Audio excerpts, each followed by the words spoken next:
want to solve the entire thing. Okay. Now you won't look at it and say, okay, let's say you want to solve it and it's got all jumbled up, right? So you won't look at it and say, okay, I've got to solve the entire thing. What do I do? Right? You won't say, okay, this one has to go there, that one has to go there. You won't be jumbled around. You won't randomize, right? You'll have a sequence of steps. Okay. The first thing you'll say is, I've got to solve the white cross. Okay. And you've got the white cross. Then you say, okay, now I've got to put in the corners and the edge pieces, right? So you will say you've got to put in the corners and the edge pieces, and you'll do that, right? It becomes a very small step in the entire process, okay? And you've got the edge pieces. So you've got the first two layers done. And then you say, okay, what's my next step? My next step is to make them yellow colors, right? What's my next step after that? My next step is to solve the yellow side. My next step after that is to do the corners, okay? And when you're done with that, you solve the entire cube. But it didn't feel like you solved the entire cube. You did it in steps.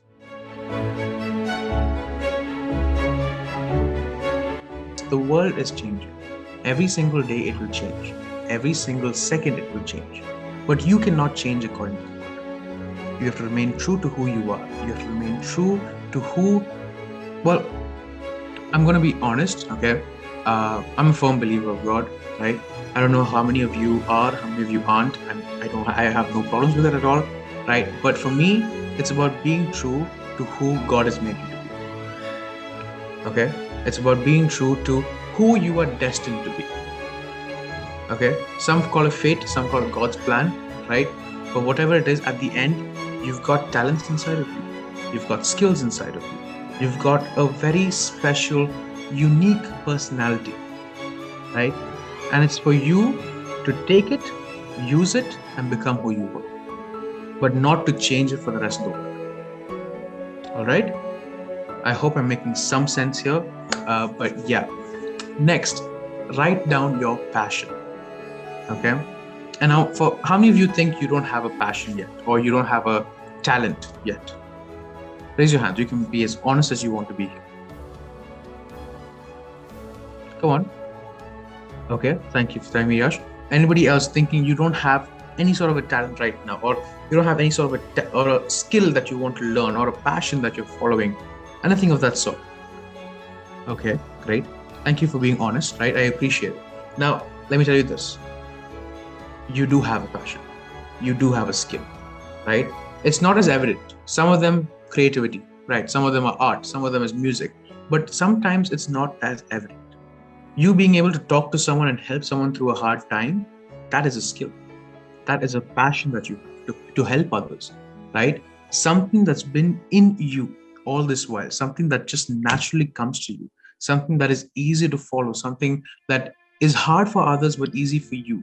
Anything that can do that to you, that is your skill, that is your passion, that is your talent, right? But that's not your only talent. That's one of many you can develop. Nothing to excess, and surety brings ruin. Know thyself, learn yourself. True wisdom is in knowing what you don't know. That's what I'm going to leave it at that. Moderation is important. Know when to stop. That's what nothing in excess means. Anything in excess is bad, right? Moderation is important. Learn when to stop. Learn how much pressure to apply on your team members.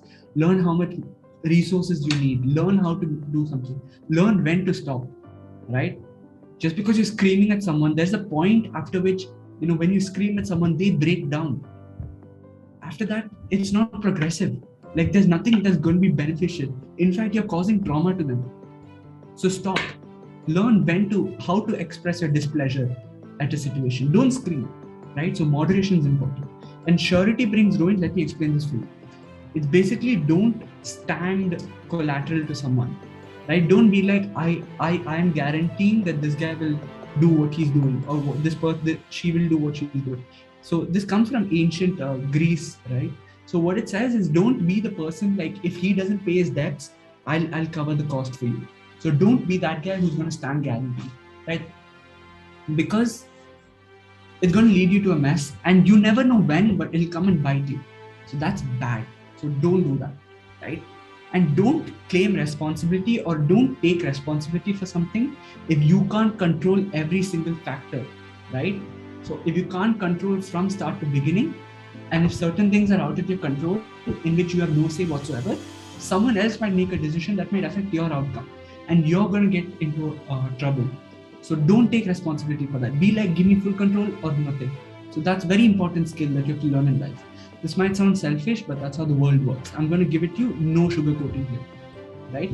And lastly, this is what I want to leave you with. Happiness comes through good judgment comes through experience, and experience comes through bad judgment. Thank you. What I'm trying to say is it's important that we are confident in whatever we do. And because if we are confident, we are in the moment, we are believing ourselves, and we don't think of what others think of us or how we come across to the world. In the sense, having an empty mind. And because we have this 100% of our brain power left to us, we can enjoy 100% of the moment. So, in a sense, being confident is having an empty mind, and you can fill your mind by the enjoyment you find. Okay, so if I were to ask Chris, Ashwin, Saaket or Arun what they regret doing the most in school, all of them will have very similar answers. In fact, all of us will have extremely similar answers. Because, to be honest, all of us don't regret doing anything in school. We only regret the things that we didn't do. That one selection we missed, or a class we couldn't attend, or maybe it was not spending enough time with our friends. We all regret things we weren't able to do. The short takeaway from this question should be that you should take every opportunity that you get. But is it that simple though? It never isn't. We should prioritize what we need to do. We shouldn't say no to everything, but we also shouldn't say yes to everything. You know what I mean? It's a very weird place to be in. But remember to take every single opportunity that you think that you can do well in. In fact, even go for the ones you're not very good in. Maybe you'll learn something.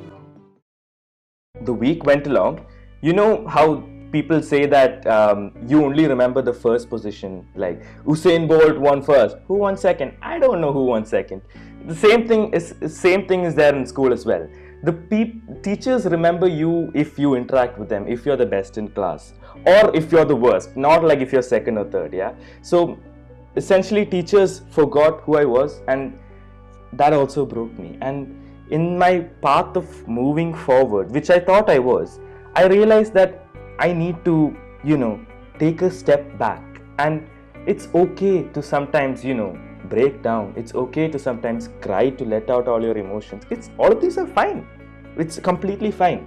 And at the end of the day, it's the best thing is to, stop yourself in the path you're going, reassess where you are going exactly, stop for a while, look around. Because live life with no regrets, right? Take all the opportunities. I'm going to teach you a word, two words actually. It's called carpe diem. Most of you have probably heard of this. Some of you might not have heard of this. It basically means seize the day. It's Latin for seize the day. Okay? Anytime you think, okay, what am I going to do today? Carpe diem. All right. So yesterday, Arun was talking about this thing about knowing what to do and knowing what not to do. Okay. Now, something you have to understand is almost all influential people in the world, right? Almost all the successful people in the world, they have this one thing called not to do list, right? Because just as important as it is to say, okay, today I'm going to do this, it's also important to say, today I'm not going to do this, right? It's important to prioritize. Okay, let's say you have 10 things to do, including checking your phone, including watching a movie because you want to relax, right? But let's say you also have this habit of procrastination, right? Okay, today I'm not going to check my phone for more than 50 minutes, right? Or 1 hour, right? I'm not going to procrastinate, right? Today I am not going to eat this kind of food, right? It's very important to prioritize what you're going to do and what you're not going to do, right? Because the lessons we learn from the mistakes we make have to be applied in our life, right? There have been times we've made mistakes. There have been times we've daydreamed. There have been times we've procrastinated. Those were mistakes we've made, but there is always a lesson to learn.